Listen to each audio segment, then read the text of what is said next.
Hello అండి, welcome to Satya's వాళ్ళు. ఈరోజు మీకు ఒక యూస్ఫుల్ టిప్ చెప్తానండి. మనం ఇంట్లో వెన్నపూస చేసుకుంటూ ఉంటాం. వెన్నపూసలోనే మనకి నెయ్యి తయారు చేసుకుంటూ ఉంటాం కాబట్టి ఆ నెయ్యిలోనే మంచి విటమిన్స్ వచ్చే విధంగా నేనైతే ఇప్పుడు నెయ్యి కాబెట్టడం మీకు చూపిస్తాను. చక్కగా నెయ్యి వెన్నపూసను తీసుకొని కాబెట్టేటప్పుడు దానిలో ఒక గుప్పెడు కరివేపాకు శుభ్రంగా కడిగి దాన్ని నెయ్యి కాగబెట్టేటప్పుడు దానిలో వేసేసుకోవాలి. వెన్నపూసలో వేసేసుకొని శుభ్రంగా కాగబెట్టామంటే, అంతేకాకుండా ఒక 5-6 మిరియాలు వేసుకోవాలి. మంచి సువాసన వస్తాయండి. ఈ కరివేపాకు ఈ మిరియాలు కలిపి కనుక మనం నెయ్యి కాగబెట్టామంటే సూపర్ టేస్ట్ ఉంటుంది. అలానే సూపర్ స్మెల్ కూడా ఉంటుంది. చాలా బాగుంటుంది.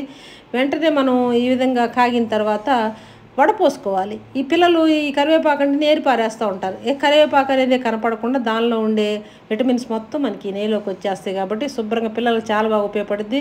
కళ్ళకి చాలా మంచిది కాబట్టి కరివేపాకు ఈ విధంగా కనుక చేసుకున్నామంటే సూపర్గా అయితే ఉంటుంది. మనం నెయ్యి కాబెట్టుకున్నప్పుడల్లా ఈ విధంగా చేసుకున్నామంటే పిల్లలకి చాలా మంచిది, పెద్దవాళ్ళకి కూడా ఉపయోగం ఉంటుంది. సూపర్గా అయితే ఉంటుంది. ట్రై చేయండి మీరు కూడా. టిప్ నచ్చిన